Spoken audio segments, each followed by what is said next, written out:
ছেড়ে দিবেন না, আইনের কাছে ছেড়ে দিলে আইন কি করে এটা তো আমরা সবাই জানি। শোনেন, এখন শিবচরের সবচেয়ে বড় প্রশাসন হচ্ছে আমি।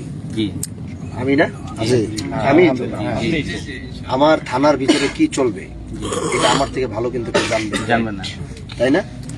তো আমার থানায় যদি আমি নির্বাচিত হওয়ার পরে আমি যদি অনিয়মের জায়গায় ছেড়ে দিই, তাহলে আমি ইনসাফ প্রতিষ্ঠিত করবো কিভাবে? আমার কষ্ট হবে, কিন্তু আমার পুরা শিবচরের কোন গলিতে কে ঢুকতেছে এই খবর আমার রাখতে হবে, কোন বাসায় কে প্রবেশ করতেছে সেই খবর আমার রাখতে হবে। সেটাই, কোথায় রাত্রেবেলা কি চলতেছে সেই খবর আমার একজন এমপি হিসাবে রাখতে হবে। আমি তো নিয়ত করছি আমার সাথে যারা চলবে তাদেরকে আমি আমার কাছে 1 মাসের বেশি রাখবো না।